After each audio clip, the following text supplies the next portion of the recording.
Hello smarties, welcome back to S educators. 2 mark crack कर लिया, 3 mark crack कर लिया। अब सबसे ज़्यादा इंपॉर्टेंट 5 मार्क्स वाले क्वेश्चंस को कैसे क्रैक करना है, क्योंकि उसी में तो सबसे ज़्यादा मज़ा आएगा। 5 मार्क का क्वेश्चन अगर आ जाए, सेम टू सेम आ जाए तो बाप रे, बल्ले बल्ले। तो बढ़ते हैं सबसे पहले फर्स्ट क्वेश्चन की ओर। Oops, okay. The sum of first and eighth terms आएगा यहाँ पर, ठीक है। The sum of first and eighth terms of an AP is 32 and their product is 60. Find the first term and common difference of the AP, hence also find the sum of first 20 terms. ऐसा कुछ हमें करना है। तो simple सी बात है, equation बनाने से शुरुआत करते हैं। Sum of first and eighth term, first term तो ए होता है, एट्थ टर्म ए8 होता है, जो कि कितना दिया हुआ है हमको 32। सो यहाँ पे A8 को क्या लिख सकते हैं हम, 32 माइनस ए। दूसरी चीज़ दी है हमें A into A8 is equal to 60। A8 को इससे रिप्लेस कर सकते हैं ताकि क्वाड्रेटिक इक्वेशन बन जाए। So 32 minus A equal to 60। So 32A minus A square equals to 60। ये दोनों चीज़ें इस साइड आ जाएगी तो क्वाड्रेटिक इक्वेशन कुछ बनेगा ऐसा। And then middle term splitting हम करेंगे, बहुत इजी। 30 और 2 60 होता है, सो 30 इंटू 2 हम ले सकते हैं यहाँ पर। So factors will be 30A minus 2A plus 60 equals to 0। So यहाँ A कॉमन निकल के A माइनस 30 आएगा और दूसरा A माइनस 2 आएगा। सो A की एक वैल्यू हमको मिलेगी 30 और एक वैल्यू मिलेगी 2, और दोनों ही वैलिड वैल्यूज़ है। सो हम दोनों को कंसिडर करेंगे और दोनों को कंसिडर करते हुए हम कॉमन डिफरेंस और सम ऑफ 20 टर्म्स फाइंड आउट करेंगे। अब 2 सेक्शंस बना लेता हूँ मैं कॉमन डिफरेंस के लिए। जब A30 हो तब कॉमन डिफरेंस क्या होगा, और जब A2 हो तब कॉमन डिफरेंस क्या होगा। हम सिंपली वैल्यू पुट कर देंगे। यहाँ पर A8 हमारे पास क्या है, यानी A प्लस 7D जो है वो इक्वल है 32 माइनस A के बराबर। सो एक A और उधर भेज देता हूँ। So 7D will be equals to 32 minus 2A। A की वैल्यू यहाँ पर 30 है, सो वो पुट की हमने। So 32 minus 30 into 2 is 60। So 7D will be equals to minus 28, और यहाँ D की वैल्यू हमको कितने मिलेगी, माइनस 4। ये हमें मिला कॉमन डिफरेंस। अब जब A2 हो तब क्या होगा। अच्छा, यहाँ पे थोड़ा स्पेस बच रहा है तो हम ले लेते ताकि सम भी यहीं पे हम फाइंड आउट कर लेंगे।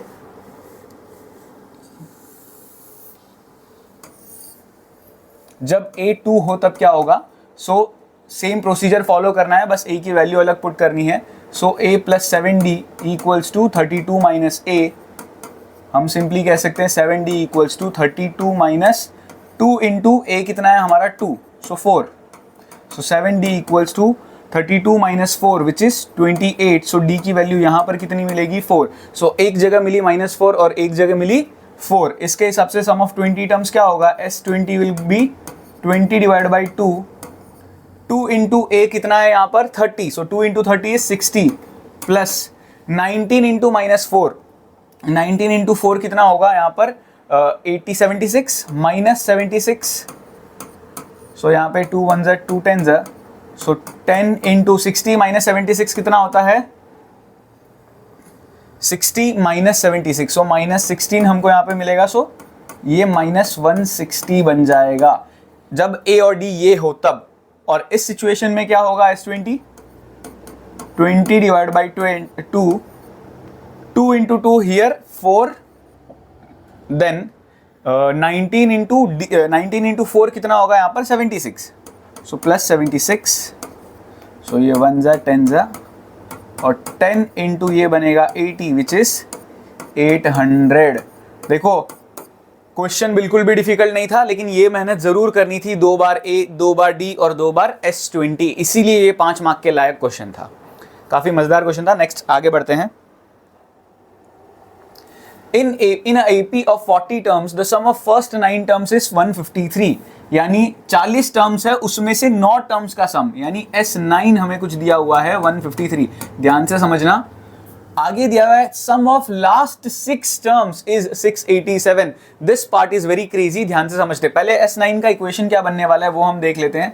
9/2 2A plus 8D equals to 153।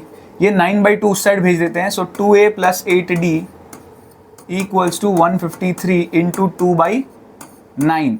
अब ये 9 और 153 कट हो जाएगा, 9 1 जा 9 1 जा 63 7 जा, सो 2a plus 8d will give us 17 into 2 which is 34। चाहो तो और 2 से कॉमन निकाल के इक्वेशन को सिंप्लीफाई कर सकते हो, तब हमको ये मिल जाएगा a plus 4d equals to 17। अब तक मिला है एक इक्वेशन। दूसरा इक्वेशन बनाना थोड़ा क्रिटिकल पड़ेगा, तो ध्यान से समझने की कोशिश करना। क्या बोला है? Sum of last 6 terms. अब लास्ट के 6 टर्म्स होंगे कौन से, उसका दिमाग यहां पर लगाओ। कौन कौन से होंगे? 40 टर्म्स है तो 35th 36th 37 38 39 और 40, इन 6 टर्म्स का सम जो है वो यहां पर कहीं ना कहीं हमको 687 दिया है। दो तरीके हैं, एक तो ऐसा लिख लो भले चाहो तो a 35 36 37 38 39 40, या दूसरा तरीका 40 के 40 टर्म्स का सम में से 34th टर्म तक के सम को अगर मैं सब्ट्रैक्ट करूं तो हमको लास्ट के 6 टर्म्स का सम मिलता है। 40 टर्म्स तक का सम, उसमें से 34th टर्म तक का सम सब्ट्रैक्ट कर दें तो लास्ट के 6 टर्म्स का सम ही बचता है। ऐसे भी हम फाइंड आउट कर सकते हैं। सो इसे सिंप्लीफाई कैसे करना है? n/2 40/2 कितना होता है? 20, then 2a plus 40 40 minus 1 is 39, so 39d minus ये कितना होगा? 34 divide by 2 is 17 and then 2a plus 33d।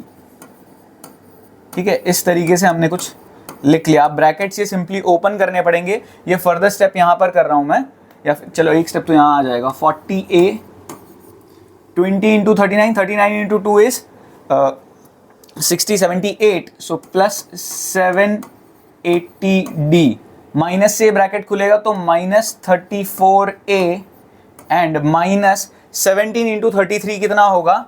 So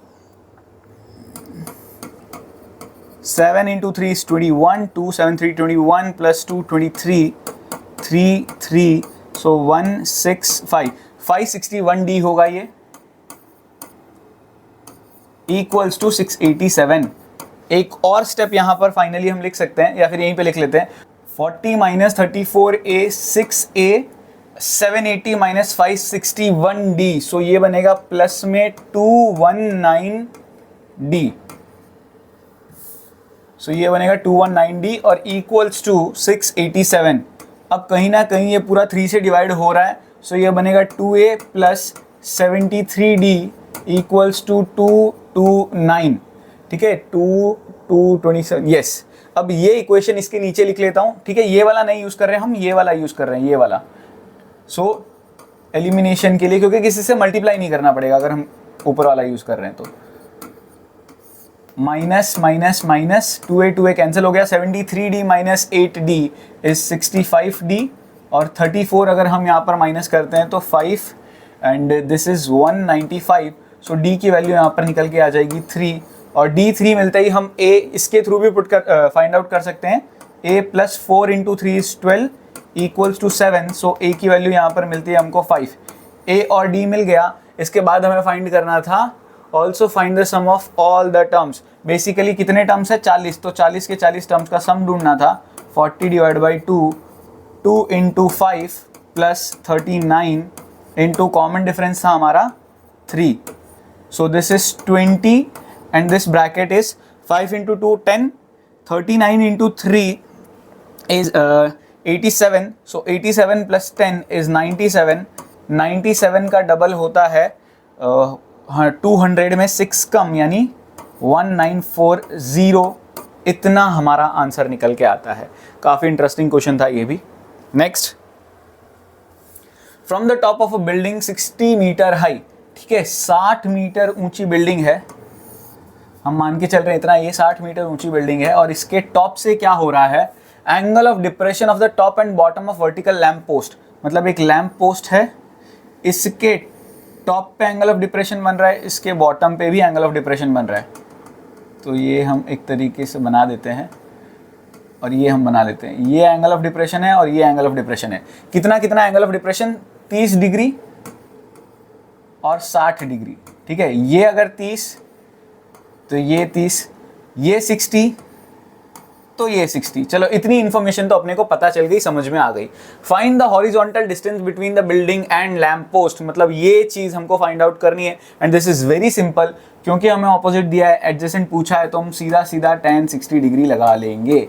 tan 60 is equal to opposite है हमारा, चाहो तो अल्फाबेट्स लिख लो, इजी पड़ जाएगा, लिखने में अच्छा रहता है और कुछ नहीं। So opposite is nothing but BD and adjacent is AB. Now tan 60 is √3, BD is 60, AB we need to find. So AB will be equal to 60 divided by √3, जिसे आप √3 से मल्टीप्लाई करके रेशनलाइज करोगे, दिस इज वेरी इंपॉर्टेंट, और multiply करने पर ये बनेगा 60 √3 डिवाइड बाई 3, और डिवाइड होने पर ये बनेगा 20 √3 metre. Final statement is must, the horizontal distance between the building and lamp post is 20 √3 meter. Find the distance between the tops of the building, मतलब E point जो इसका टॉप है, D point जो इसका टॉप है, इन दोनों के बीच का distance. So this is very simple again, ये हमें अगर BA हमने फाइंड आउट किया 20 √3, तो ये भी कहीं ना कहीं 20 √3 मीटर ही होगा। And this is adjacent and this is hypotenuse, hypotenuse we need to find out. So यहाँ पर ये दिया हुआ है, ये पूछा है, तो कौन सा ट्रिग्नोमेट्रिक रेशियो लगाओगे, cos 30 डिग्री, और cos 30 का adjacent CE, hypotenuse DE। cos 30 होता है √3/2, CE हमने जस्ट फाइंड आउट किया 20 √3, DE हमको फाइंड आउट करना है। DE उधर और इधर सब क्रॉस मल्टीप्लाई हो जाएगा, तो DE की वैल्यू सिंपली क्या होगी, 20 √3 into 2 divide by √3, √3 cancels out, 20 into 20 is 40। सो बड़ी आसानी से ये क्वेश्चन हमने सॉल्व कर लिया। फाइनल आंसर जिसका निकल के यहाँ पर दूसरे वाले पार्ट का आता है 40 metre. This was very easy. Important part यही है कि क्वेश्चन को समझना, एक्चुअल में फाइंड क्या करना है, फिगर बनाना एक्चुअल में बनेगा कैसे, तो बाकी तो आप आराम से क्रैक कर ही लोगे।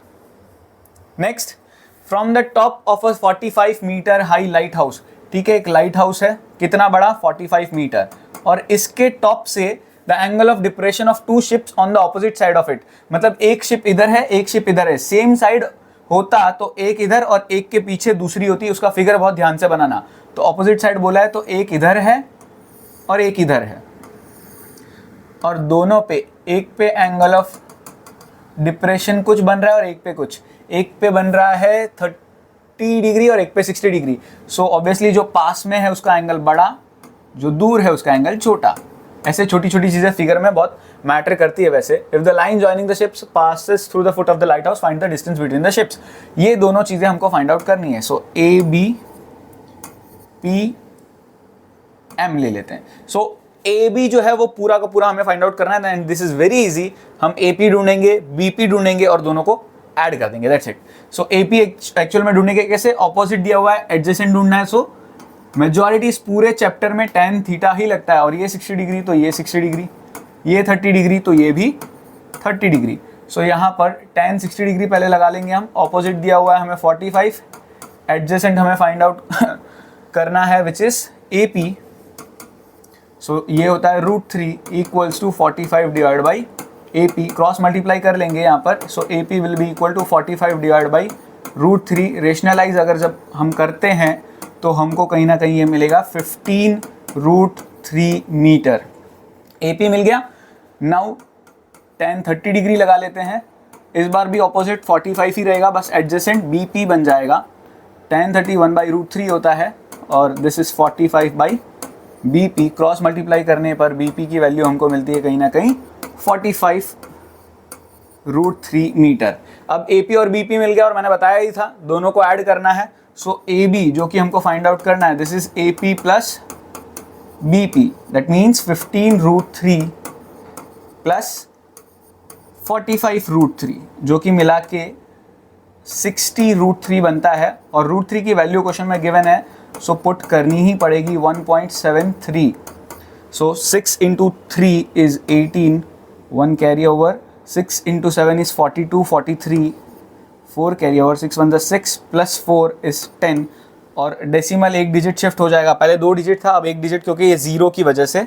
सो ये बन जाएगा 103.8 मीटर, कहीं ना कहीं 103.8 मीटर हमारा आंसर आएगा। Next, a thief runs with a uniform speed of 100 metre per minute After 1 minute, a policeman runs after the thief to catch him. Now this one is very interesting question. ध्यान से समझने की कोशिश करना। हो क्या रहा है, एक thief है, वो भाग रहा है और जस्ट 1 मिनट बाद पुलिस वाले ने भागना शुरू किया। ठीक है, कितना, 1 मिनट के बाद। अब जो थीफ है, चोर जो है, वो सेम स्पीड से भाग रहा है। किस स्पीड से? 100 मीटर पर मिनट। जबकि पुलिसमैन जो है वो अपनी स्पीड बढ़ाता जा रहा है 10-10 मीटर पर मिनट से। ठीक है, पहले 100 मीटर पहले मिनट में दौड़ा, फिर 110 मीटर दौड़ा, फिर 120 मीटर दौड़ा एंड सो ऑन। तो यहां पर ध्यान देने वाली बात यह है, let the time taken, time कौन सा? थीफ को पकड़ने का। Time taken by police be n. ठीक है, n मिनट्स, चाहो तो लिख लो ऐसे, n मिनट्स। अब ये कितना लग रहा है? n minutes. तो कह सकते हैं कि जो थीफ है उसको टाइम कितना लगेगा? n+1 मिनट्स, क्योंकि 1 मिनट के बाद पुलिस वाला दौड़ रहा है। तो पुलिस वाले को जितना टाइम लग रहा है उससे 1 मिनट ज्यादा यहां पर थीफ को लगेगा। Time taken by thief sorry, police को 1 मिनट ज्यादा लग रहा है। Time taken by police be n minutes और time taken by thief be n+1 minutes. ठीक है ना, पुलिस से 1 मिनट, पुलिस को n मिनट्स लग रहे हैं, तो थीफ को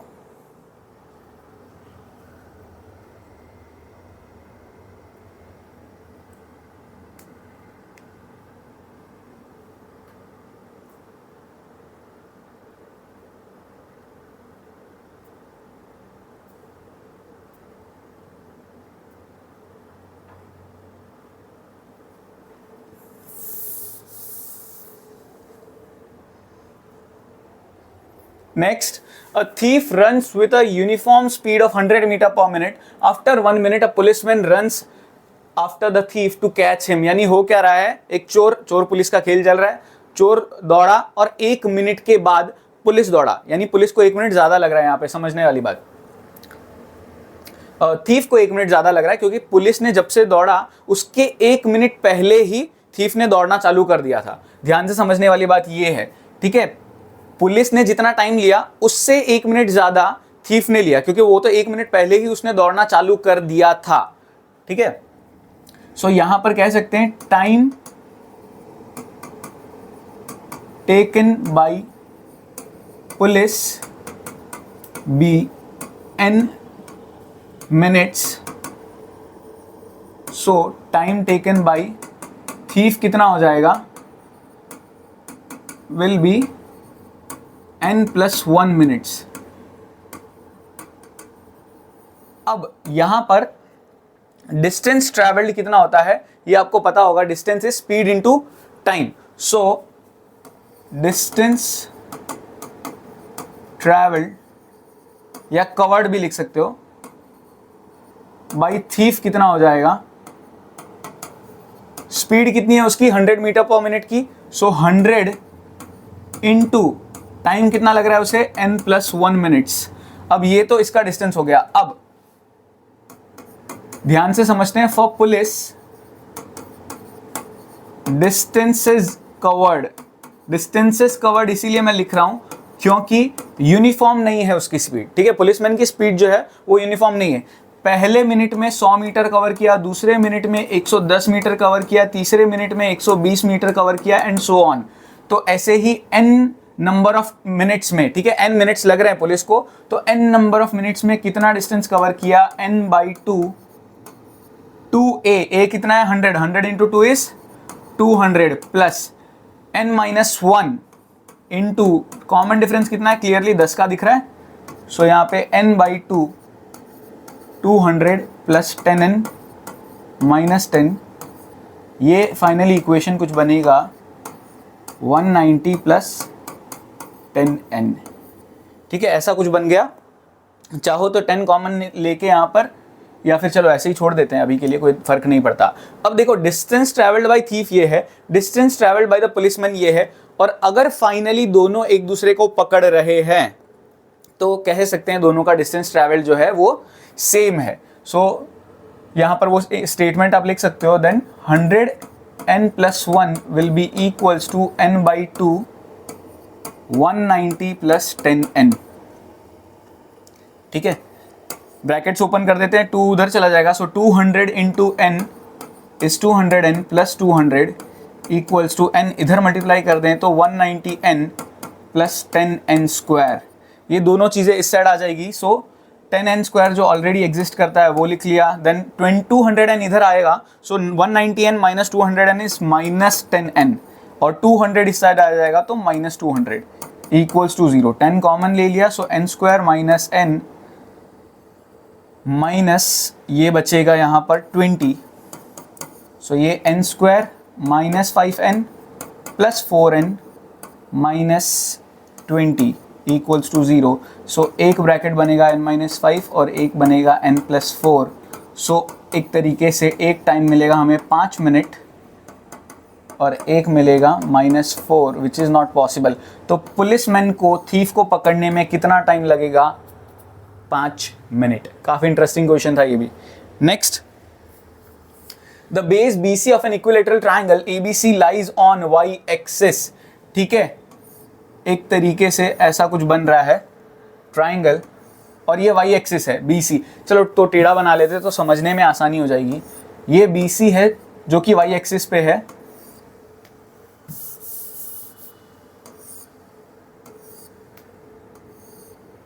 ये B और C y एक्सिस पे है, ये A मान लेते हैं और अब अगर ये इक्विलेटरल ट्राइंगल है तो पॉसिबल है ये x एक्सिस ही हो, देखते हैं। बट क्या दिया हुआ है पॉइंट हमें, the coordinates of the point C is 0, -3। ठीक है, 0, -3 ये हमें दिया हुआ है। The origin is the mid point of the base, ये अगर मिड पॉइंट है ओरिजिन दैट इज 0, 0, हम क्लियरली मिड पॉइंट फॉर्मूला से B के कोऑर्डिनेट्स ढूंढ सकते हैं। पहले अगर मैं B के कोऑर्डिनेट्स क्या मानूं, यहाँ पर ध्यान से समझने वाली बात है। अगर ये y एक्सिस पे है तो इसका x कोऑर्डिनेट तो 0 होगा, y एक्सिस को एक बार y मान लेता हूँ मैं, y कोऑर्डिनेट को y मान लेता हूँ। सो यहाँ पे मिड पॉइंट फॉर्मूला सिर्फ y कोऑर्डिनेट के लिए लगा रहा हूँ, x कोऑर्डिनेट तो क्लियरली मिला हुआ ही है। सो 0 इक्वल्स टू y ± -3/2, 2 उधर चला गया तो 0 इक्वल टू y - 3 उधर चला गया तो y की वैल्यू कितनी मिली हमको? 3। तो एक तरीके से इसका कोऑर्डिनेट क्या मिला, हम चाहे तो इरेज करके या फिर लिख सकते हैं यहाँ पे 0, 3। इसका कोऑर्डिनेट तो चलो मिल गया। अब फाइंड आउट क्या करना है, find the coordinates of point A and B। A के कोऑर्डिनेट्स भी फाइंड करने हैं। सो A के कोऑर्डिनेट्स कैसे फाइंड आउट करेंगे हम? पहले तो BC का डिस्टेंस फाइंड आउट कर लेते हैं। देखो BC का डिस्टेंस क्लियरली आप डिस्टेंस फॉर्मूला लगा लो, वरना ऐसे भी दिख रहा है, ऊपर 3 यूनिट्स नीचे 3 यूनिट्स, टोटल के टोटल 6 यूनिट्स। ठीक है, क्लियरली ये हमें दिख ही रहा है। सो अब हम कह सकते हैं कि AB का distance will be equal to BC का डिस्टेंस। AB का डिस्टेंस क्या होगा, अगर AB को मैं x, y मान के चलूँ, सो x - 0 का स्क्वायर प्लस y - 3 का स्क्वायर इक्वल्स टू BC का डिस्टेंस कितना दिया हुआ है? 6। यहाँ पर इक्वेशन सॉल्व करेंगे हम।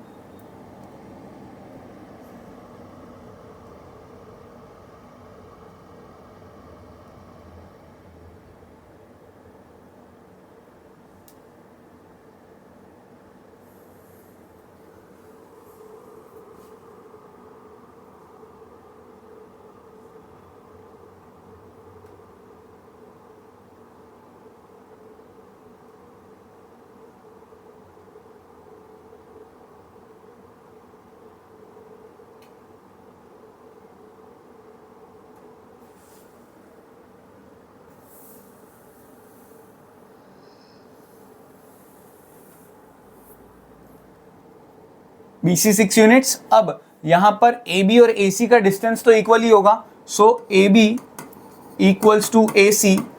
AB में डिस्टेंस फॉर्मूला लगाएंगे, ठीक है, दोनों साइड स्क्वायरिंग कर देते हैं ताकि स्क्वायर रूट ना लगाना पड़े डिस्टेंस फॉर्मूला लगाते वक्त। सो x - 0 का स्क्वायर प्लस y - 3 का square equals to x minus 0 का स्क्वायर प्लस y प्लस 3 का होल स्क्वायर। यहाँ पर x माइनस 0 का स्क्वायर ही है, सेम चीज़ ही मिलने वाली, तो वो कट जाएगी। और इधर आइडेंटिटी लगाएंगे तो y square minus 2 into 3 6y plus 9 equals to y square plus 6y plus 9। अब ये माइनस 6y को इस साइड भेज देते हैं और ये दोनों चीज़ें तो क्लियरली कट गई है। सो इधर मिलेगा 0 equal to 6 plus 6 is 12y। So y की वैल्यू यहाँ पर कितनी मिलेगी 0। सो y कोऑर्डिनेट तो मिल गया हमको 0। अब फाइंड करना है x कोऑर्डिनेट। सो x कोऑर्डिनेट कैसे फाइंड करेंगे हम? सिंपली हम डिस्टेंस फॉर्मूला वापस लगा सकते हैं, दैट इज AB कितना है हमारा 6 यूनिट्स AB का distance. So AB square will be 36। AB square मतलब x माइनस 0 का स्क्वायर प्लस y की वैल्यू, तो y कोऑर्डिनेट तो हमको 0 मिला है। सो 0 माइनस 3 का स्क्वायर इक्वल्स टू 36। ठीक है, 0 माइनस 3 का whole square. x minus 0 is x square, 0 minus 3 is -3, -3 का स्क्वायर इज 9 इक्वल्स टू 36। ये 9 उधर जाके सब्ट्रैक्ट हो जाएगा। सो 36 minus 9 is 27। So x will be plus minus 3√3। ठीक है, प्लस माइनस 3√3। सो x की दो वैल्यूज मिलेगी। अब यहाँ पर कहीं ना कहीं क्वेश्चन में एक और चीज़ फाइंड करने के लिए बोला है, यानी x कोऑर्डिनेट जो a है उसका कोऑर्डिनेट जो है, अब आगे क्या दिया हुआ है, find the coordinates of point a and b, also find the coordinates of another point d such that BACD। ठीक है, इस तरीके से आगे अगर यहाँ पर भी हम कुछ ज्वाइन करें तो ये क्या बनेगा, रोम्बस। यहाँ पे पॉइंट D है एक तरीके से। तो अगर इस तरीके से D पॉइंट भी बने तो उसका कोऑर्डिनेट क्या होगा, तो ध्यान से समझना। यहाँ पर एक कोऑर्डिनेट मिल रहा है हमको 3√3,0 और दूसरा मिल रहा है -3√3,0। ये कहीं ना कहीं हम D के कोऑर्डिनेट डायरेक्टली लिख सकते हैं। अब इसका लॉजिक क्या है D के कोऑर्डिनेट्स? क्लियरली बात है, देखो A की जो दो वैल्यूज मिले ना, वो A या तो इस तरफ होगा या तो इस तरफ होगा। और अगर एक तरफ A को मैं यहाँ पर गिन रहा हूं तो दूसरी तरफ ऑब्वियसली D ही होगा। अगर A को इस तरफ गिनूं तो दूसरी तरफ D होगा। तो दोनों में से एक A का कोऑर्डिनेट, एक D का कोऑर्डिनेट, आप सिंपली किसी का भी लिख सकते हो, कोई दिक्कत नहीं है, पूरे मार्क्स यहाँ पे मिलेंगे। Next, an aeroplane is flying at a height of 3 metre above the ground. ठीक है, एरोप्लेन है 300 मीटर की ऊंचाई पे उड़ रहा है। Flying at this height, the angles of depression from the aeroplane of 2 points on both banks of river in opposite direction are 45 degree and 60 degree. ठीक है ना, दो पॉइंट है ऑपोजिट, यानी एक इस तरफ और एक इस तरफ। एक पे एंगल ऑफ डिप्रेशन कुछ बन रहा है और एक पे कुछ दूसरा एंगल ऑफ डिप्रेशन बन रहा है। इधर प्लेन है और एंगल ऑफ डिप्रेशन वो कितना बना रहा है, जो पास में पॉइंट है उसका एंगल बड़ा होगा, that means it is 60 degree, और दूसरे वाले पे 45 डिग्री। और प्लेन कितनी हाइट पे उड़ रहा है, 300 मीटर की हाइट पे, और ये रिवर के ऑपोजिट पॉइंट्स है। अब हमें क्या दिया है, find the width of the river. Ditto same type का क्वेश्चन है, देखो खाली इंग्लिश बदल दी है, यहाँ पर एंगल बदल दिया है, वैल्यू बदल दिया है। बाकी हमने लाइट हाउस वाला क्वेश्चन किया ही था, find the distance between the ships, यहाँ पे find the width of the river. दोनों का डिट्टो सेम ही चीज मतलब फाइंड आउट करनी है। पहले 1060 1045 ये मिलेगा, दोनों को ऐड करना है, दैट्स इट। आई होप ये कर लोगे आप लोग। कमेंट बॉक्स में जरूर बताना यहाँ पर एरोप्लेन या फिर टाइम स्टैम्प लिख के बताना इस क्वेश्चन का आंसर क्या आ रहा है आपका। Next, a path separates 2 walls, a ladder leaning. ठीक है, एक पाथ है, 2 वॉल है, 1 2। अब क्या बोला है, a ladder leaning against 1 wall rests at a point on the path. ठीक है, एक लैडर है, लैडर मतलब सीढ़ी है, वो पाथ के बीच में किसी पॉइंट से इस तरीके से जो वॉल है उस पे रेस्ट कर रही है। It reaches a height of 90 metre on the wall and makes an angle of 60 degree, यानी 90 मीटर की ऊंचाई पे टच कर रही है और एंगल कितना बना रही है, 60 degree. If while resting at the same point on the path, it were made to lean against the other wall, यानी यही पॉइंट पे, ये बेस अभी भी यहीं पे, लेकिन इसको घुमा के यहां रख दिया जाए तो क्या हो रहा है, एंगल 45 डिग्री बन रहा है। हाइट कितना होगा ये पूछा है, काफी मजेदार क्वेश्चन है, ध्यान से समझने की कोशिश करना। यानी अब इसे कुछ ऐसा सुला दिया, ठीक है, यहां से घुमा के सीढ़ी तो अभी भी उतनी की उतनी लंबी रहेगी, लेकिन हो सकता है वो नीचे टच करे, क्योंकि इस पॉइंट से पास में हो और इस पॉइंट से दूर हो। अगर इस पॉइंट से दूर है तो हाइट थोड़ी कम बनेगी, एंगल तो कम बन ही रहा है, देखो क्लियरली दिख रहा है। सो हाइट भी लगभग लगभग यहाँ पे कम बनेगी, लेकिन कितनी बनेगी कैसे फाइंड आउट करना है, तो इसका लॉजिक समझने की कोशिश करते हैं। मजेदार क्वेश्चन है। ज्यादातर बच्चे क्या सोचते हैं, हर क्वेश्चन में लगभग tan थीटा एक्चुअल में लगता है, मेजॉरिटी क्वेश्चंस में tan थीटा लगता है। यहां पर भी ये ऑपोजिट एडजेसेंट से ये फाइंड आउट करेंगे, लेकिन ये गड़बड़ हो जाएगी। क्यों? हमेशा वो चीज यूज करो जो दोनों चीजों के बीच में लिंक हो, मतलब इस साइड और इस साइड दोनों चीजों के बीच में लिंक जो है वो ये CD है, और ये CD यहां जितने लेंथ की है यहां पर भी उतने ही लेंथ की है। जितना साइज CD का यहां है उतना का उतना यहां है। तो हम यहां पर इस तरह के क्वेश्चन में क्या करेंगे, ये A मानते हैं, ये B, ये C, ये D और ये E, ठीक है। AC equals to AD, reason length of ladder, ये चीज दिमाग में रखना, ये स्टार्टिंग में मैं बता रहा हूं। अब क्या करेंगे हम, पहले लैडर यानी CD है कितनी बड़ी वो फाइंड आउट करते हैं। सो यहां पर ऑपोजिट दिया हुआ है, हाइपोटेन्यूज ढूंढना है, तो कौन सा trigonometric ratio, sin 60 degree.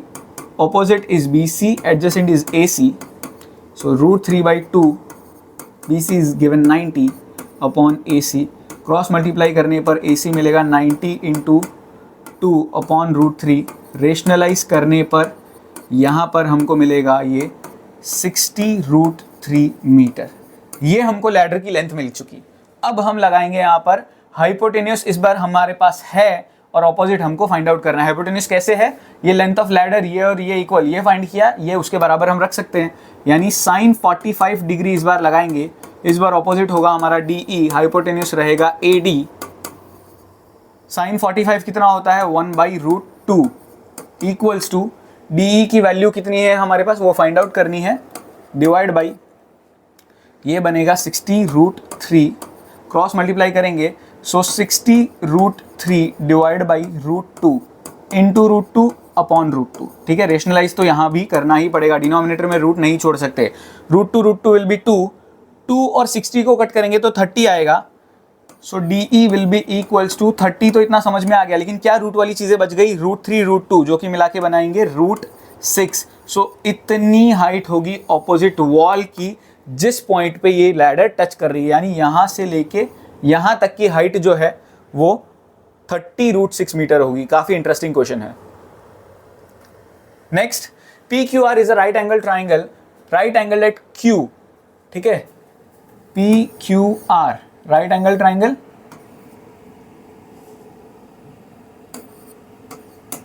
Right angle at Q। PQ दिया हुआ है 5, QR दिया हुआ है 12। हमें बोला है a circle with centre O is inscribed in PQR, यानी कि यहां पर इस तरीके से एक सर्कल बन रहा है। डोंट जज द फिगर, थोड़ा सा वो गलत बनने के चांसेस रहेंगे ही। Find the radius of the circle, अब यहां पर हमें फाइंड आउट क्या करना है, radius of the circle, that is इसे अगर मैं सेंटर मानूं तो यहां पर एक तरीके से ये हमारा सेंटर पॉइंट है और हमें रेडियस यहाँ पर फाइंड आउट करना है। मान लेते हैं ये पॉइंट जो है, ये पॉइंट जो है इसे M मानते हैं और ये पॉइंट को N, ये O तो है ही, और ये जो पॉइंट है पॉइंट ऑफ इंटरसेक्शन, इसको भी आप चाहो तो Q मान सकते हो, कोई फर्क नहीं। Q तो नहीं, Q तो ऑलरेडी है, MNOPQ कुछ बचा ही नहीं है, A मान लेते हैं, छोड़ो। अब क्या दिया हुआ है यहाँ पर, रेडियस फाइंड आउट करना है। ध्यान से समझने की कोशिश करना, बहुत ज़्यादा मज़ेदार क्वेश्चन है।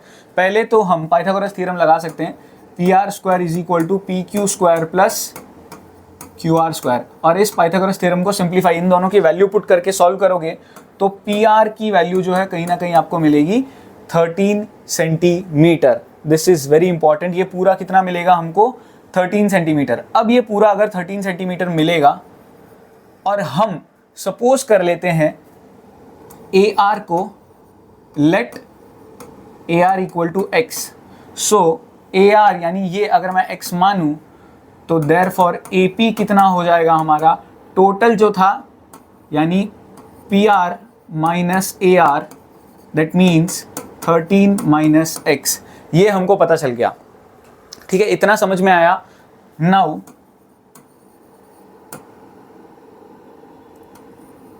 ए R equal to, A R किसके बराबर होगा, आर एन के बराबर, एंड ए पी किसके बराबर होगा, ए पी किसके बराबर होगा, पी एम के। दोनों का रीजन क्या लिखोगे,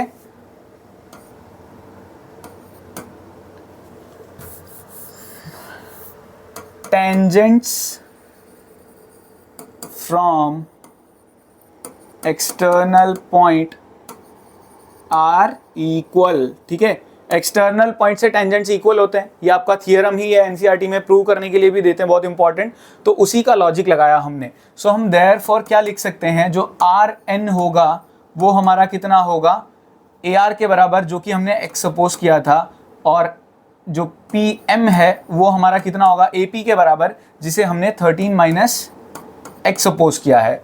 अब ध्यान से समझना, ये इतना आ गया, ये थोड़ा कॉम्प्लिकेटेड लग सकता है, लेकिन है बहुत इजी। हम सिंपली क्या करेंगे, ये एक वैल्यू फाइंड आउट करने वाले हैं हम जस्ट। सो अब हमारा जो क्यू एम है वो होगा P M P Q minus P M. Now P Q is 5, P M is 13 minus x. जब मैं इस ब्रैकेट को सॉल्व करता हूँ तो ये 5 माइनस 13 प्लस एक्स बनता है। प्लस एक्स को पहले लिखते हैं, 5 माइनस 13 को माइनस 8 हम बाद में लिखते हैं। ये तो मिला हमको क्यू एम। अब वैसे ही हमारा जो क्यू एन है वो कितना होगा, q n will be equal to r q minus r n, and r q is 12, r n is x. So ये भी हमको मिल गया, क्यू एन और क्यू एम मिल गया। अब now q m equal to q n, reason क्या होगा, यही tangent from external point. So हम कह सकते हैं x minus 8 will be equal to 12 minus x. Minus x इस साइड, 8 इस side, so 2x will become 20 and x will become 10। अभी तक तो सिर्फ x मिला है, कितना x कितना मिला है, 10। अगर x 10 मिला है तो हमारा QM जो है, therefore QM will be equals to x minus 8, यानी कि 10 minus 8, 10 minus 8 which is 2 centimetre. अब यहां पर बहुत इंपॉर्टेंट चीज मैं समझाने वाला हूं, ये आपको लिखनी है, एक्सप्लेन करना है, this is very important. O M perpendicular to P Q, O N perpendicular to Q R, दोनों का रीजन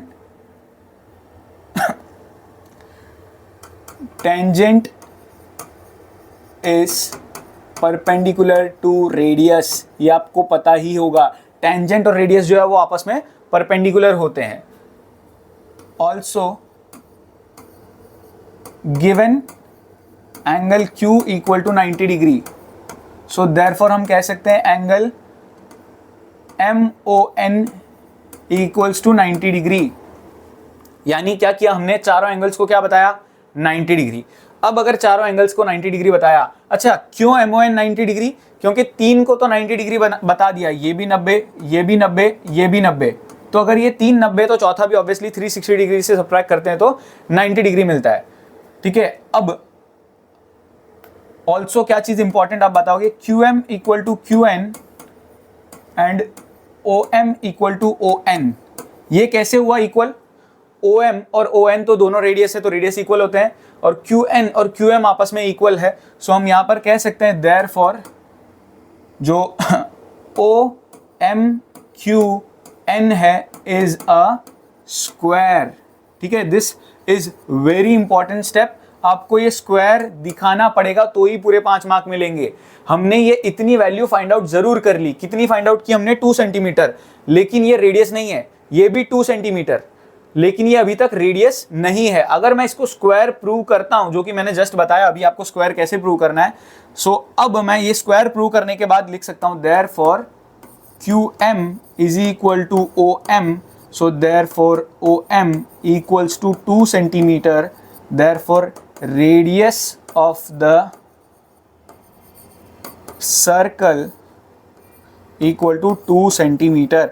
ये पूरा का पूरा स्टेप, ये पूरे के पूरे स्टेप्स और प्रोसीजर फॉलो करने पर आपको पूरा 5 मार्क मिलेगा। लेंदी लग सकता है बट डिफिकल्ट बेशक नहीं है। आपको सिर्फ ये फाइंड आउट करना है इन दोनों में से कोई भी एक साइड, और ये साइड फाइंड करने के बाद ये स्क्वायर प्रूव कर दो। स्क्वायर प्रूव करते ही आपका रेडियस बन जाएगा। Next, the diameter of the front and rear wheels of a tractor are 80 centimetre and 2 metre respectively. काफ़ी मज़ेदार क्वेश्चन है, ठीक है। एक ट्रैक्टर बना हुआ है, ठीक है। यहाँ पर ये एक छोटा व्हील है आगे का, और पीछे का बड़ा व्हील है। क्या बोला है, इसका डायमीटर 80 सेंटीमीटर है और इस वाले का 2 मीटर दिया हुआ है respectively. Find the number of revolutions that rear wheel will make to cover the distance which the front wheel covers in 1400 revolutions। काफी गजब का क्वेश्चन है। क्या बोला है, 1400 revolutions, find the number of revolutions that rear wheel will make to cover the distance which the front wheel covers। ठीक है, ये पीछे वाला जो एक तरीके से व्हील है उसको कितने रेवोल्यूशंस लगेंगे सेम डिस्टेंस कवर करने में जितना छोटा वाला जो है वो कवर कर रहा है 1400 रेवोल्यूशंस में। तो सिंपल सी बात है, 2 pi r into 1400 revolutions is equal to n into 2 pi capital r. Logic ध्यान से समझने की कोशिश करना। 2 पाई आर एक रेवोल्यूशन देता है, इंटू 1400 किया तो टोटल डिस्टेंस कितना कवर किया इसने, ये पता चलता है। वैसे ही कुछ रेवोल्यूशंस इनटू एक रेवोल्यूशन टोटल डिस्टेंस कवर किया इस पीछे वाले व्हील ने, ये हमको पता चलता है। तो n हमको बेसिकली फाइंड आउट करना है। दिखने में बहुत कॉम्प्लिकेटेड है, एक्चुअल में 2-3 मार्क का ही आना चाहिए, बट ये काफी मजेदार क्वेश्चन है। क्या किया, ध्यान से वापस समझना। एक रेवोल्यूशन ऐसे मिलता है, इंटू 1400 किया तो टोटल डिस्टेंस कितना कवर किया वो पता चलता है। वैसे ही एक रेवोल्यूशन में इतना डिस्टेंस कवर किया ये पता चल रहा है, इंटू n किया तो टोटल डिस्टेंस कितना कवर किया वो पता चल रहा है। So 2 pi cancel. यहां पर रेडियस कितना है छोटे वाले का, 80 into 1400 is equal to n into यहां पर रेडियस कितना है 200। अच्छा, 80 डायामीटर दिया हुआ था, सो यहां पर हम ऐसे तो फर्क नहीं पड़ने वाला, दोनों साइड ही हमने डायमीटर यूज किया है तो, बट स्टिल लिख लेते हैं, कोई दिक्कत नहीं है। So radius is 40 and over here radius is 100। ठीक है, 2 मीटर डायमीटर था, सो 1 मीटर हो गया रेडियस और 1 मीटर मतलब 100 सेंटीमीटर हो गया। 100 को नीचे भेज देंगे, सो n will be 40 into 1400 divide by 100। So 0 0 cancels out. 40 into 14 कितना होगा, 14 इंटू 4 इज 28 का डबल 56, 560। सो 560 रेवोल्यूशंस पीछे वाला बड़ा वाला व्हील अगर कवर करता है 560 रेवोल्यूशंस, तो उतने में सेम डिस्टेंस कवर हो जाएगा जितना छोटा वाला कर रहा है 1400 रेवोल्यूशंस में। Next, a semi circular region and a square region have equal perimeters. ठीक है, एक सेमी सर्कुलर रीजन है मतलब ऐसा कुछ, और एक स्क्वायर है, दोनों का पेरीमीटर सेम है। The area of the square region exceeds that of the semi circular region by 4 centimetre square. Find the perimeters and area of 2 regions. ठीक है, इस तरह का कुछ क्वेश्चन दिया हुआ है। अब मान लेते हैं दोनों का अगर पेरीमीटर सेम है, पेरीमीटर ऑफ स्क्वायर कितना, पेरीमीटर ऑफ जो सेमी सर्कल है वो कितना होता है, पाई आर प्लस डी। ठीक है, ऐसा कुछ दिया, डी की जगह हम 2r भी लिख सकते हैं। पाई आर तो होता है ये वाला पोर्शन, और प्लस इसको भी काउंट करना पड़ेगा बाउंड्री में, प्लस 2r, और ये किसके बराबर है, इसकी पेरीमीटर के, which is 4 into A, 4 into side होता है। ये चीज हमको दिया हुआ है। अब यहां पर हम क्या कर सकते हैं, इस 4 को नीचे भेज देते हैं, pi r plus 2r upon 4 equals to a. ये एक तो रिलेशन मिला है, इसको हम बाद में यूज करेंगे। अब क्या दिया, दूसरा इंफॉर्मेशन क्या था, the area of the square exceeds that of the semicircular region by 4 centimetre square. Area of square क्या होगा यहाँ पर, a square minus area of semi circle क्या होगा, पूरे सर्कल का होता है पाई आर स्क्वायर, उसका आधा यानी pi r square by 2 equals to किसके बराबर, यहाँ पर 4 सेंटीमीटर स्क्वायर के बराबर यहाँ पर दिया हुआ है। अब a स्क्वायर होगा क्या, तो इस पूरे का स्क्वायर होगा। यहाँ पर चाहो तो आप सिंप्लीफाई कर सकते हो, कोई दिक्कत वाली बात नहीं है, वरना थोड़ा सा कॉम्प्लिकेटेड हो सकता है। क्या करेंगे हम, a का स्क्वायर मीन्स इस पूरे का square, so pi r plus 2r upon 4 whole square minus pi r square upon 2 equals to 4। ऐसा कुछ हो गया। आर चाहो तो कॉमन भी ले सकते हो, नहीं तो मल्टीप्लिकेशन कर दो। इसका स्क्वायर मतलब कितना हो जाएगा यहाँ पर, पाई आर स्क्वायर का square is pi square r square plus इसका स्क्वायर कितना हो जाएगा 4r स्क्वायर प्लस इन दोनों को 2 से मल्टीप्लाई करूं तो 2 into 2 is 4, 4 into pi is 4 pi, r into r is r square. थोड़ा कॉम्प्लिकेटेड लग रहा है बट ध्यान से समझना calculation. 4 pi r square whole divide by 4 equals minus, अच्छा 4 नहीं होगा यहाँ पे, 4 का स्क्वायर भी तो होगा, 16 minus pi r square by 2 equals to 4। LCM ले सकते हो यहाँ पे, ये किससे मल्टीप्लाई होगा 8 से। So pi square r square plus 4r square plus 4 pi r square minus 8 pi r square whole divide by 16 equals to 4। ये 16 उधर 4 के पास चला जाएगा और इसे अगर हम थोड़ा सिंप्लीफाई करते हैं तो pi square r square plus 4r square और ये 4 pi r square minus 8 pi r square is minus 4 pi r square equals to 48। कहीं ना कहीं रेडियस अगर मैं कॉमन ले लूँ तो अंदर बचेगा पाई स्क्वायर प्लस ये बचा सिर्फ और सिर्फ 4 माइनस ये बचा 4 पाई। यहाँ पर वैल्यू पुट करनी पड़ेगी, वैल्यू पुट करके सिंप्लीफाई करना पड़ेगा। इसको मैं साइड में अलग से सिंप्लीफाई कर देता हूँ। पाई स्क्वायर का मतलब क्या हुआ 22/7 into 22/7 plus 4 and minus 4 into 22 is 88, 88/7। ये कहीं ना कहीं एक तरीके से यहाँ पर 7 स्क्वायर मिसिंग है, 7 यहाँ पर मल्टीप्लाई होगा। ये 22 इंटू 22 इज 484 प्लस 49 इंटू 4 कितना होता है, तो 200 में 4 कम विच इज 196 माइनस 88 इंटू 7 भी करना है। So 7 into 8 is 56 and 7 into 8 is again 56 plus 5 which is 61, 616 whole divide by 49।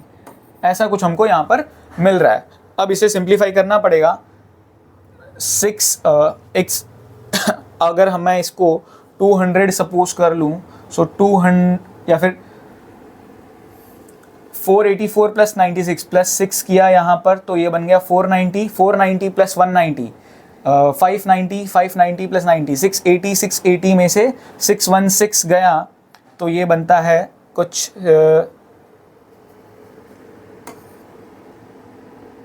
6 4 10 0 0 1 carry 9 9 18 680 minus 616 so this is 64 I guess. ठीक है, ये 64 को भी हम उस साइड भेज देंगे। सो आर स्क्वायर बेसिकली हमको कितना मिलेगा 48 इंटू में 49 और डिवाइड बाई क्या 64। खुश, कॉम्प्लिकेटेड कैलकुलेशन तभी 5 मार्क का है, वरना तो इतना आसान कैसे लग सकता था। 12 से कटेगा क्या, नहीं 4 से कटेगा। सो 4 1 2 4 1 8 6 9। ठीक है, अच्छा 16 इंटू 4 इज 64। यहाँ पे एक कैलकुलेशन एरर है।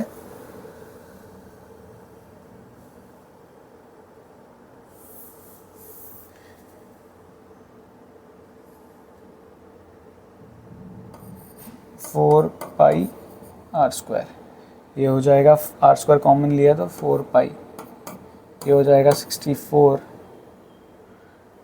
ये हो जाएगा 64, ये हो जाएगा 64 into 49 divide by 64, 64 cancel. So r square की वैल्यू मिलेगी यहाँ पर, आर स्क्वायर की वैल्यू यहाँ पर मिलेगी 49। सो आर की वैल्यू मिलेगी यहाँ पर 7 सेंटीमीटर। कहीं ना कहीं रेडियस मिल गया। रेडियस मिलने के बाद अब हमारा जो बाकी दोनों चीज़ें थी वो तो हम इजीली फाइंड आउट कर सकते हैं, perimeter and areas of two reasons. ठीक है, पेरीमीटर और एरिया दोनों फाइंड करना है। सो पेरीमीटर तो सिंपली इसकी मदद से मिल जाएगा। पेरीमीटर सेमी सर्कल का क्या है 22/7 into radius is 7 plus 2 into 7। सो ये कितना हो जाएगा 7 7 cancel, this is 22 and this is 14। 22 plus 14 कितना होता है 36 सेंटीमीटर हमारा इसका होगा। एंड 4 अच्छा ये भी हम सिंपली इसमें फाइंड आउट कर सकते हैं। सो 22/7 इंटू 7, तो ये तो 22 बनेगा, plus 2 into 7 is 14 plus sorry upon, perimeter he find out करना था, उसको दोनों का पेरीमीटर तो सेम ही होगा।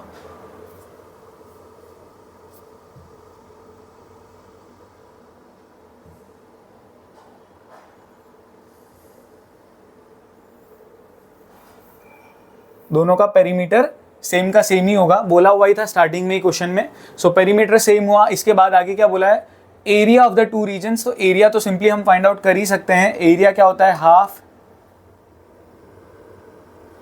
Half into radius is half pi r square. So 22/7 into 7 into 7, 7 7 cancel, 2 1 जा 2 11 जा, so 11 into 7 is 77 centimetre square. ये तो हुआ इस सेमी सर्कल का एरिया, और स्क्वायर का एरिया क्या होगा, ए स्क्वायर। ए की वैल्यू इसके लिए हमें फाइंड आउट करनी पड़ेगी। ए की वैल्यू हमको मिलेगी कुछ 36 divide by 4, 36 divide by 4 is 9, सो 9 का square, so 9 into 9 which is 81 centimetre square. बहुत ज़्यादा इंटरेस्टिंग क्वेश्चन था, ध्यान से समझने की कोशिश ज़रूर करना, मज़ेदार क्वेश्चन काफ़ी। नेक्स्ट, अब यहां बोला in figure A P B and A Q O R semi circles, A O equal to B O, A O equal to B O दिया हुआ। Okay, if the perimeter of the figure is 40 centimetre, find the area of the shaded region. Wow, perimeter दिया हुआ है, तो perimeter कैसे find out करेंगे, तो ध्यान से समझने की कोशिश करना। यहाँ पर किसको हम क्या लेंगे, सबसे पहली बात तो ये जो लाइन है इसको हम मान लेते हैं r, और ये भी इक्वल टू कितना होगा, r। सो इसका रेडियस लेकिन क्या होगा, r/2। This is very important. So क्या करना पड़ेगा, ध्यान से समझते हैं। पेरीमीटर में कंसिडर क्या क्या होगा, पेरीमीटर में पार्ट क्या क्या होगा। सबसे पहले तो ये, और ये क्या होगा, हमारा पूरा सर्कल का होता है 2πr, तो आधे सर्कल का कितना होगा, APB, आर्क APB या semi circle APB plus OB plus AQO, ये पूरा पेरीमीटर होगा। ठीक है, आर्क या सेमी सर्कल भी लिख सकते हो, ये पूरा होगा, और इसकी वैल्यू दी हुई है 40। अब APB मतलब ये कितना होगा हमारा, πr, OB कितना होगा हमारा, r, AQO कितना होगा, ये भी अगेन सेमी सर्कल है, लेकिन रेडियस πr/2, रेडियस इसका आधा ही होगा ना, ये क्योंकि इक्वल पार्ट्स है, तो ये जितना है उतना ही ये, और इसका आधा, रेडियस इक्वल टू दिया हुआ है 40। अब यहाँ पर कॉमन क्या निकल सकता है, r निकल सकता है, यस r कॉमन निकल सकता है। अंदर बचेगा यहाँ 22/7, यहाँ बचेगा 1, और यहाँ बचेगा 22/14। कैसे 14, डिवाइड बाई 7 होता है, लेकिन यहाँ पे इंटू 2 भी है, सो 14 इक्वल्स टू 40। एलसीएम लेना पड़ेगा, so r will be 22 into 2 which is 44 plus 14 1 जा 14 plus 22 whole divide by 14 which is LCM. Cross multiply कर देंगे तो r will be equal to 40 into 14 divide by इन सबका टोटल। इन सबका टोटल क्या होगा यहाँ पर 44, 40, 50, 60 एंड 70, ये मिलेगा हमें 70। सो 0 0 कैंसिल, 7 1 जा 7 2 जा, 2 इंटू 4 इज 8। सो 8 तो हमको मिल गया यहाँ पर रेडियस। 8 रेडियस मिलने के बाद हमको area of shaded region find out करना है। अब शेडेड रीजन का एरिया मतलब सिंपल है, इन दोनों ही सेमी सर्कल्स का area pi r square by 2, या फिर ऐसा हम कह सकते हैं half pi r square plus half pi r by 2 का स्क्वायर, क्योंकि इस वाले का रेडियस r है, सो r लेके, और इस वाले का रेडियस r/2 है, सो r/2 लेके हमें सॉल्व करना पड़ेगा। So this is half pi r square. इसको अगर हम सिंप्लीफाई करते हैं तो r²/4 बनता है, 4 into 2 is 8, so 1/8 pi r square. Pi r square common ले लो, अंदर बचेगा 1/2 प्लस 1/8। इसे एलसीएम लेंगे तो ये 4 से मल्टीप्लाई होगा, 4 + 1 is 5, 5 divide by 8, so 22/7 into 8 into 8 into this is 4 + 1 5, 5 divide by 8। एक 8 और 8 कैंसिल हो जाएगा, 8 5 40, 40 into 22 which is 880, so 880 divide by 7 इतना सेंटीमीटर स्क्वायर हमारा फाइनल आंसर निकल के आएगा। इतना एरिया इसका आंसर होगा। चाहो तो आप डेसिमल में फाइंड आउट कर सकते हो। 12 पॉइंट समथिंग आई गेस आना चाहिए, या 120 पॉइंट समथिंग या ऐसा कुछ। Next, the dimensions of a room is so and so if it has 2 doors each of size 2 meter by 1 meter and one almirah of size 3 meter by 2 meter. The cost of covering the walls by wallpaper which is 40 centimeter wide at 1.25 per meter is 362.5 rupees. Find the height. The cost of covering the wallpaper is so and so. I guess the question is incomplete. अच्छा, ये height दिया हुआ है, sorry, यहाँ पर ये height जो h दिया हुआ है इसी को हमें फाइंड आउट करना था। हमें ये डायमेंशंस भी दिए हुए हैं। काफ़ी इंटरेस्टिंग क्वेश्चन है, ध्यान से समझने की कोशिश करना, मज़ेदार है। ठीक है, वॉल्स जो होंगी ठीक है, एक रूम अगर मैं बनाऊं तो इस रूम में वॉल्स 4 होंगी, 1 2 3 4। ये 4 वॉल्स को वॉलपेपर से कवर करना है। It has 2 doors each of size 2 metre by 1 metre, मतलब 2 डोर है। एक डोर अगर मैं यहाँ मानूं और एक डोर अगर मैं यहाँ मानूं तो इन दोनों को वॉलपेपर से नहीं कवर करना। दूसरी चीज़, एक अलमीरा भी है, वो 3/2 मीटर की है। ठीक है, यहाँ पर मान लेते हैं एक अलमीरा भी एग्जिस्ट करती है, इसको भी कवर नहीं करना है। यानी अगर मैं रेड पोर्शंस यहाँ पर बना दूँ, ठीक है, ये वाले जो पोर्शंस है इनको वॉलपेपर से कवर नहीं करना है, बाकी के पूरे एरिया को कवर करना है। तो ध्यान से समझने की कोशिश करते हैं। काफ़ी बहुत ज़्यादा मज़ेदार क्वेश्चन है, दिमाग लगाना है भर भर के। सबसे पहले तो 1.2 पर मीटर जो है वो कॉस्ट दिया हुआ है।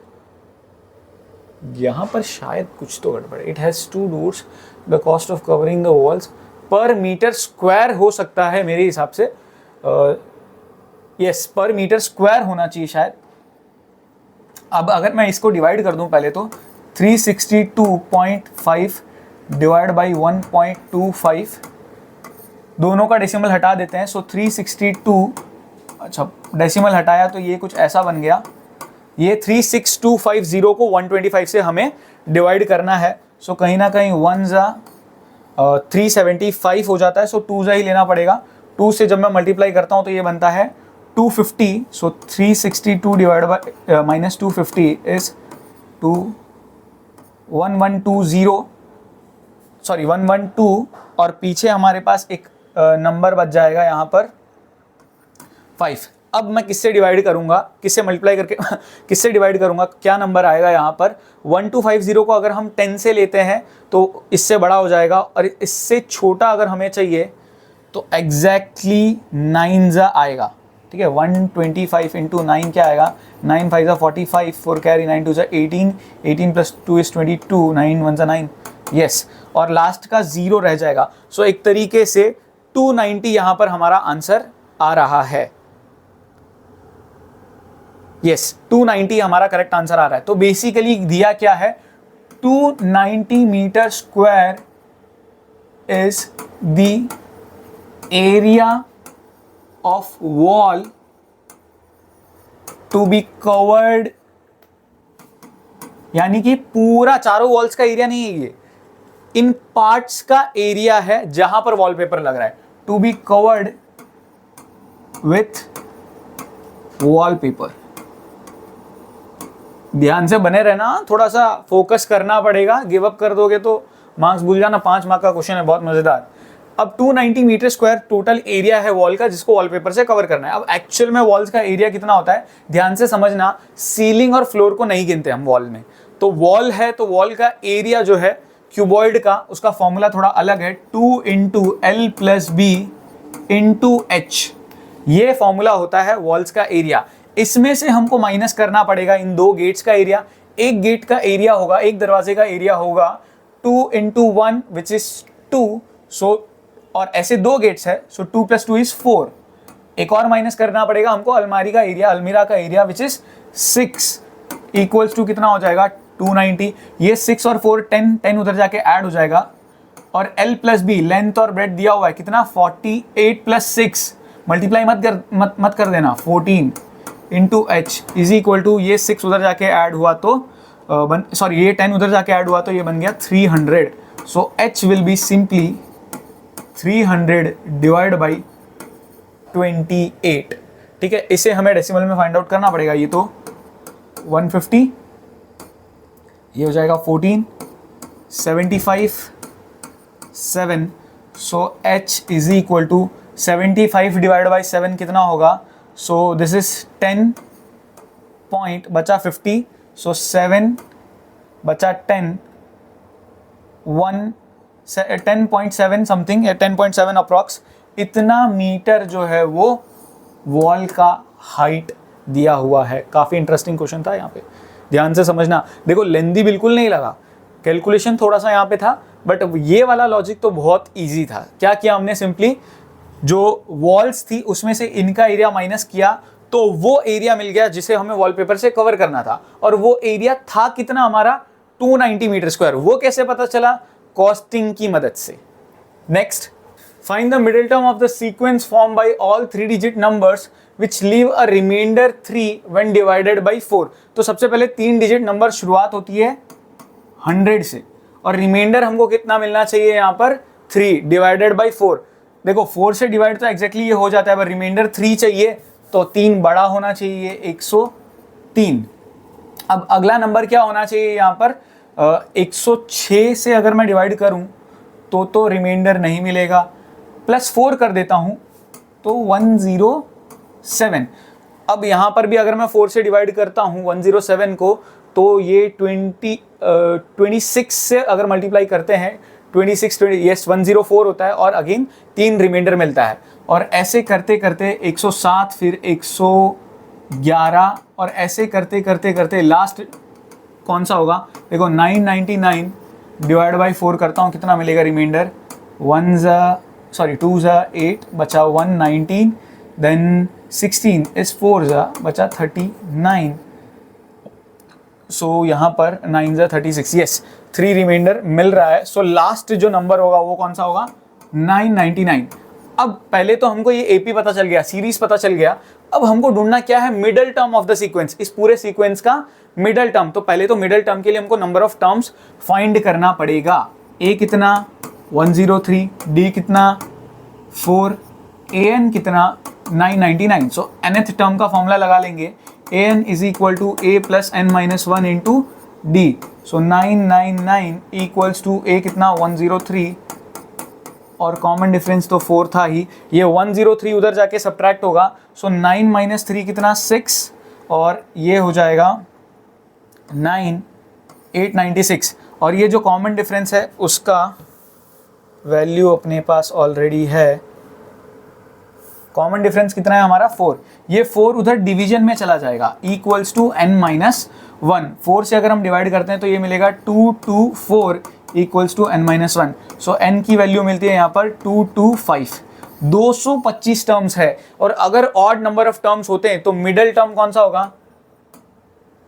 Middle term will be n plus 1 upon 2, that means 226 upon 2, that means 113. So A113 कितना होगा? 113वां टर्म जो होगा, 113th टर्म, वो क्या होगा? A plus 112D. A है हमारा 103 प्लस 112, कॉमन डिफरेंस है हमारा 4. सो 103 प्लस 448. ठीक है, ऐड करने पर हमको ये मिलेगा 51. 8 और 3 11, एक कैरी, एक और 5, यस 551. ये होगा हमारा middle term. Also find the sum of all terms on both the sides of the middle term separately. यानी सेपरेटली, देखो 2 बार दिखाने की जरूरत नहीं है.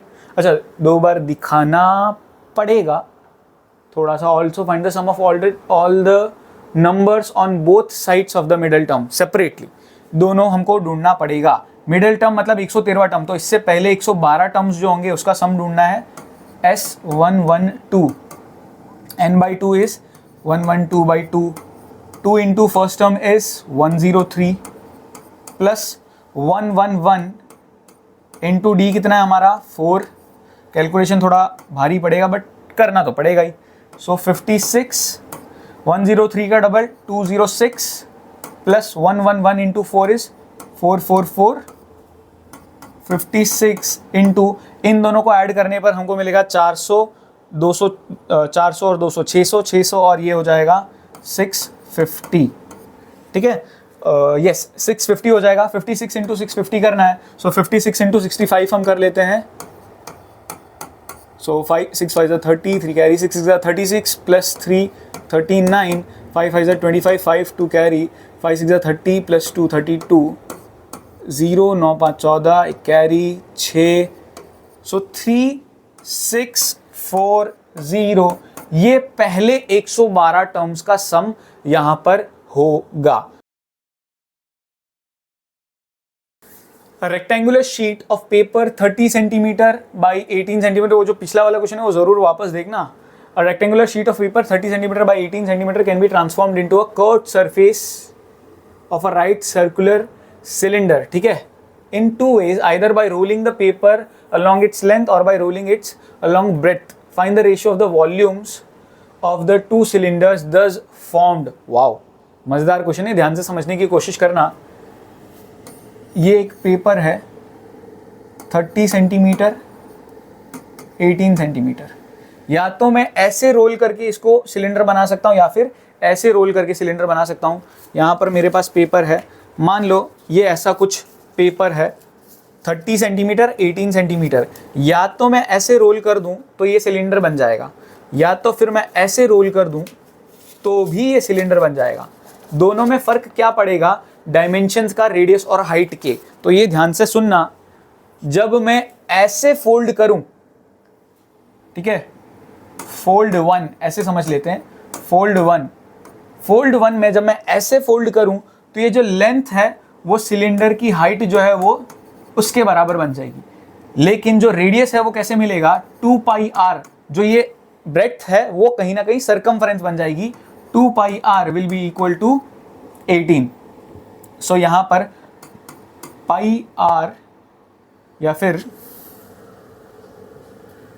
2 into 22/7 into r will be equal to 18। So r की वैल्यू यहाँ पर बन जाएगी 18 इंटू 7 डिवाइड बाई 44। यहाँ पर 2 से कट करते हैं 9, 22। सो ये मिलेगा हमें 9 7 से 63/22। ये हमको मिलेगा radius. Find the ratio of the volumes of, ठीक है। फोल्ड 2 में क्या होगा, ध्यान से समझना, बस उल्टा हो जाएगा। जो हाइट है वो 18 हो जाएगा और जो 2 पाई आर है, सरकमफरेंस जो है वो 30 के बराबर हो जाएगा। So 2 into 22/7 into r equals to 30। So R will be 30 into 7 divided by 2 into 22. Now this is 1, 15. 15 into 7 is 7 5 35, 5 7 105 divided by 22. ये हमको दूसरा रेडियस मिलेगा। बहुत खतरनाक क्वेश्चन अगेन कैलकुलेशन वाइज, तो ध्यान से सुनना।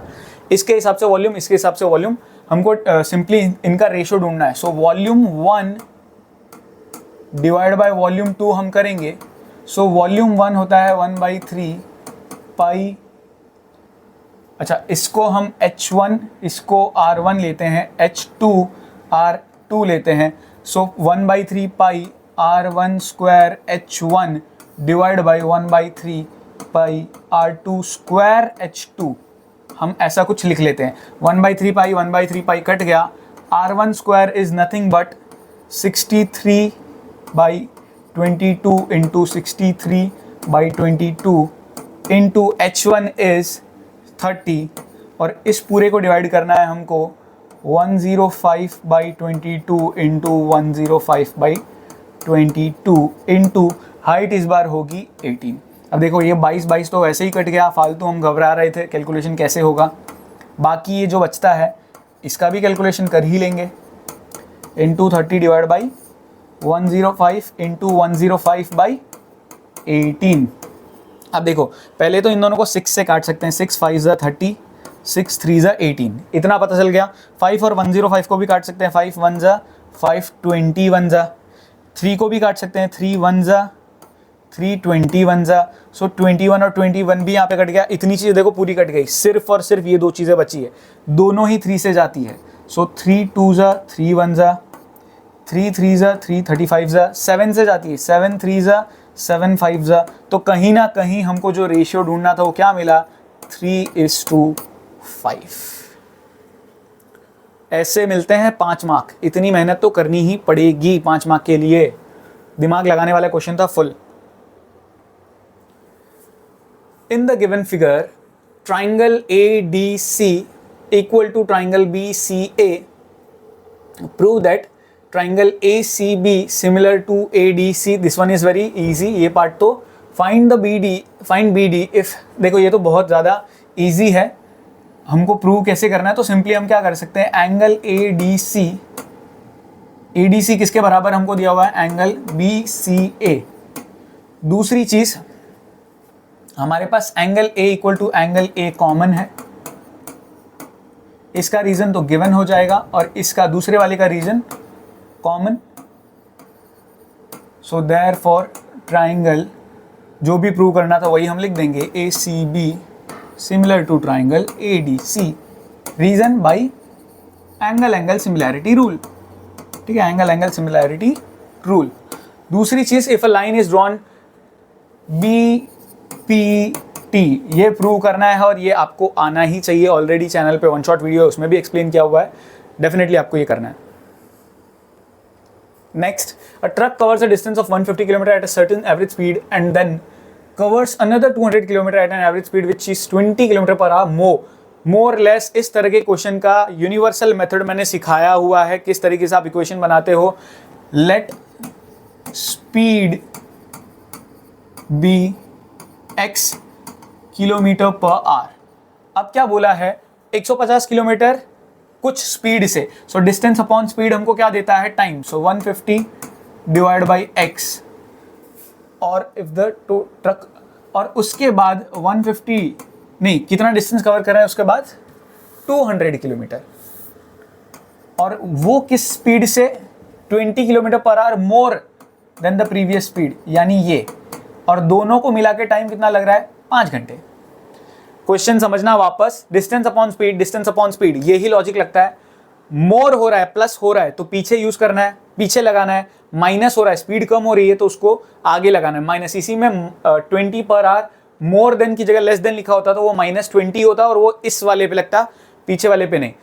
एक यूनिवर्सल मेथड बना लो। हालांकि प्लस जब भी हो तो, सॉरी इस पे नहीं लगता, इसी पे लगता। प्लस में मैटर नहीं करता, माइनस में बहुत ज़्यादा मैटर करता है ऑर्डर, तो उस पर ज़रूर ध्यान देना। अब यहाँ पर पहले तो आप चाहो तो यहाँ पे 5 है, सो 5 न्यूमरेटर से ही कॉमन निकाल के इसको इक्वेशन को थोड़ा छोटा बना सकते हो। 5 ये कितने ज़ा, 5 30 ज़ा, और 5 40 ज़ा, ठीक है। x + 20 = 5। ये 5 इधर जाके डिवाइड हो जाएगा, कट हो जाएगा, ठीक है, 1 बचेगा यहाँ पे।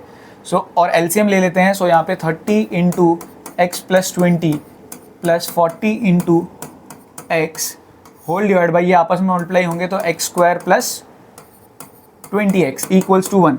ब्रैकेट्स ओपन कर देते हैं। सो 30x + 30 × 2 कितना होता है, 600 + 40x whole divide by x² + 20x = 1। इधर ले आते हैं सिंप्लीफाइड फॉर्म में। सो ये हो जाएगा 70x + 600 = x² + 20x। ये दोनों चीज़ों को सेट भेज देते हैं। सो x² - 50x - 600 = 0। 60 10 ज़ा 600 और 60 10, ये कॉम्बिनेशन सीधा सीधा बैठ रहा है।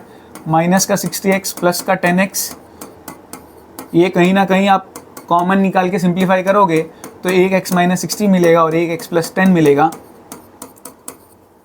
सो दो वैल्यू मिलती है, एक तो 60 और एक -10।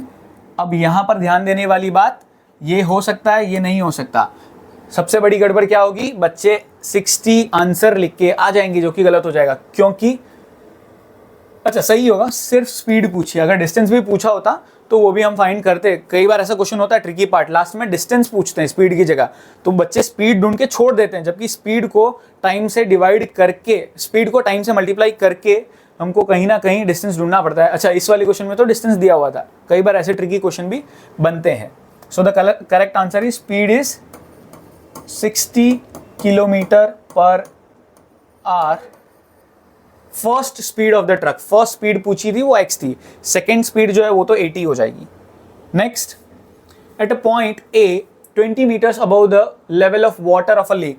ठीक है, ये मान लेता हूँ लेवल ऑफ वाटर है, इससे 20 मीटर की ऊंचाई पे 20 metre above the level of water in a lake, the angle of elevation of a cloud is 30 degree. अच्छा, इस किसी पॉइंट पे यहाँ पर क्लाउड जो है at a point A 20 metre above the level of water in a lake, the angle of elevation of cloud is 30 degree. ये कितना है? 30 degree. The angle of angle of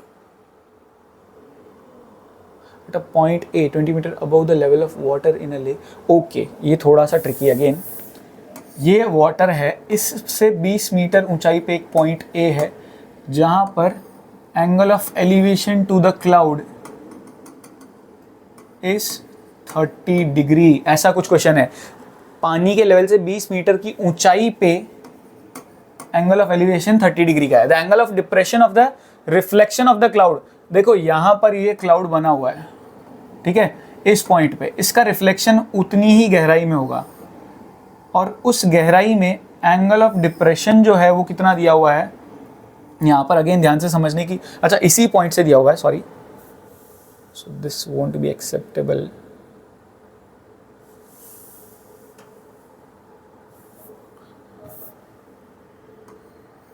इस पॉइंट से एंगल ऑफ डिप्रेशन जो है एक तरीके से वो कितना दिया हुआ है, 60 डिग्री।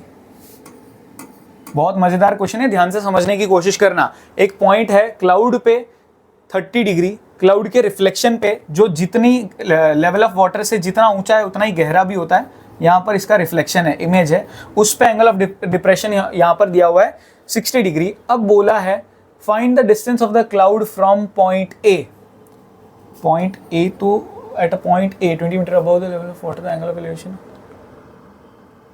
ठीक है, हमको पूछा है यहाँ पर find the distance of the cloud from point A, मतलब यहाँ से लेके यहाँ तक, ये चीज़ हमको फाइंड आउट करनी है। तो ध्यान से समझने की कोशिश करना, बहुत ही मज़ेदार क्वेश्चन है। इतना पोर्शन जो है उसको भी हम 20 मीटर मानेंगे और इतने पोर्शन को हम x मानेंगे, तो इतना पोर्शन जो है वो होगा हमारा x + 20। कैसे? जितना इस पॉइंट से ऊपर क्लाउड है उतना ही नीचे उसका इमेज भी बनता है, रिफ्लेक्शन भी बनता है। तो ऊपर कितना है x और 20 मिला के, तो नीचे भी कितना x और 20 मिला के। दूसरी चीज़ यहाँ पर, ये एक तरीके से मैं यहाँ पे ज्वाइन कर रहा हूँ, ये 60 डिग्री, तो ये कितना 60 डिग्री, या फिर चाहो तो इसकी ज़रूरत तो पड़ेगी नहीं वैसे,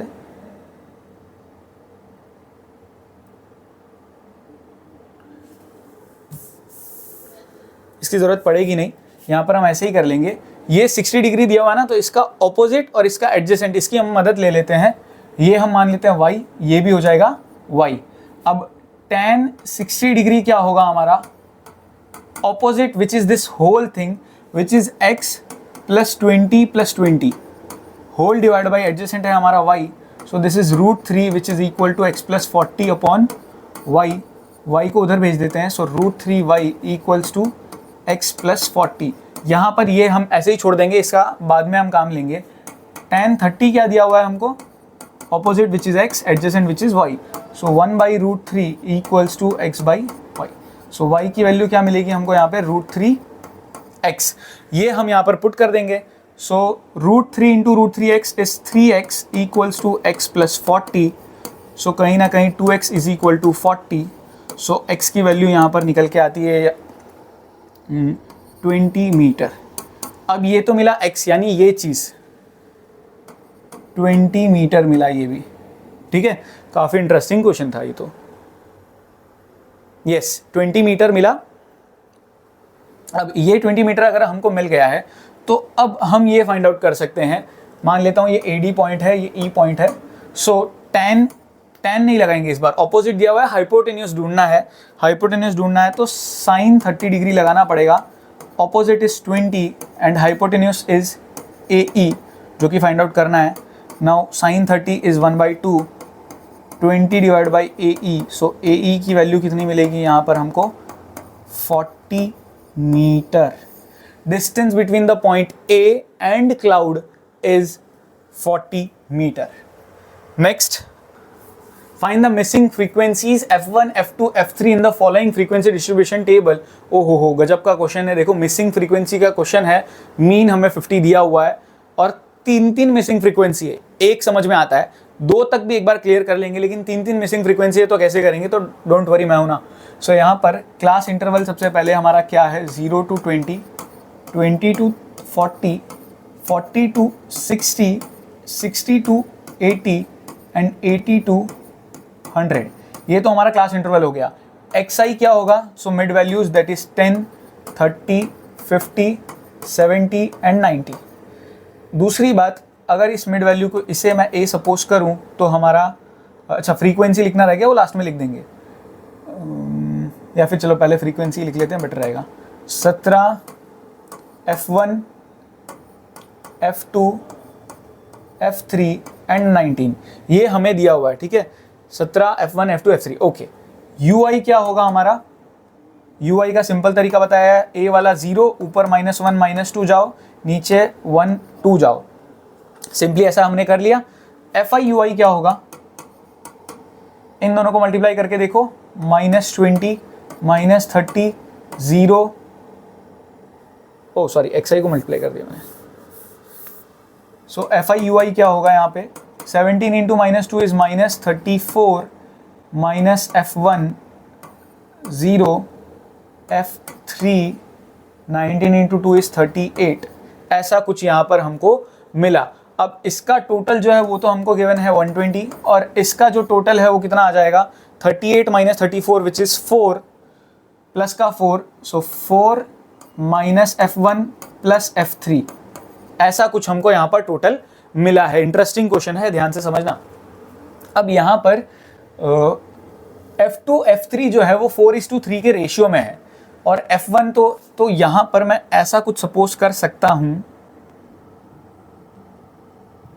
F1 को x ले लूँ, F2 को 4y ले लूँ, और F3 को 3y ले लूँ, ऐसा कुछ हम कर सकते हैं। तो कैलकुलेशन थोड़ा सा आसान बन जाएगा इसे सॉल्व करते वक्त। अब सॉल्व कैसे करना है तो देखते हैं। मीन की वैल्यू, मीन कैसे मिलता है, a plus sigma FI UI upon sigma FI into का h। मीन की वैल्यू 50 दी हुई थी, अज्यूम जिसको किया था वो भी हमारा 50 ही है, प्लस सिग्मा FI UI की वैल्यू कितनी है हमारी, 4 माइनस F1, F1 को क्या सपोज किया था, x, plus F3 which is 3y whole divide by frequency का टोटल विच इज 120, और this whole multiplied by h which is clearly 20। अब ये 50 माइनस 50 तो 0 हो जाएगा, इक्वल्स टू ये 20 और 0 में ये 0 0 कैंसिल, 2 1 जा 2 6 जा, ये 6 भी 0 के पास ही जाएगा तो हट ही जाने वाला है। तो सिंपली हमारा क्या बनेगा, ये ऐसा कुछ, इन दोनों चीज़ों को इस साइड भेज दो, यानी x, 3y इधर आ जाएगा तो -3y इक्वल्स टू क्या बचा रहेगा, 4। ये एक इक्वेशन बनी है और इसका हम यूज़ करने वाले हैं। कैसे क्या देखते हैं अब आगे। इन सब का टोटल क्या होगा, 17 plus x plus 4y plus 3y plus 19, यानी 17 प्लस 19 तो कितना होता है हमारा, हमको पता है 9 7 16 36। सो मैं कह सकता हूँ x plus 7y plus 36 is equal to 120। ये 36 को उधर भेज के सब्ट्रैक्ट कर दें तो x प्लस 7y कितना होगा, 120 minus 36 which is nothing but 84। ठीक है, 16 ऐड करूँ तो 100 बनता है, 100 यस बराबर। अब इन दोनों का एलिमिनेशन हम कर सकते हैं, x minus 3y equals to 4 और x plus 7y equals to 84। So यहाँ पर माइनस का साइन, ये कटा, ये बन जाएगा minus 10y, yes, equals to ये बन जाएगा माइनस का 80। सो y की वैल्यू कहीं ना कहीं हमको मिलेगी 8, y 8 मिला है तो x कितना मिलेगा, पुट कर सकते हैं हम किसी में भी, इसमें पुट कर देते हैं, 8 इंटू 3 इज 24, 24 उधर जाके ऐड होगा तो x मिलेगा 28। यहाँ पर आंसर खत्म नहीं हुआ है, हमको क्या ढूंढना है, फाइंड द मिसिंग फ्रीक्वेंसीज। अब F1 हमारा था x जिसकी वैल्यू मिल गई 28, ये खत्म हुआ। F2 हमने सपोज किया था 4y, सो 4 इंटू 8 इज 32, ये भी खत्म हुआ। F3 था हमारा 3y, सो 3 इंटू 8 इज 24। इस तरीके से ये तीनों मिसिंग फ्रीक्वेंसीज फाइंड आउट करनी थी। और ऐसा क्वेश्चन स्टैंडर्ड में अगर 5 मार्क में आ जाए तो हो सकता है चक्कर आ जाए, लेकिन ये बिल्कुल भी डिफिकल्ट नहीं था।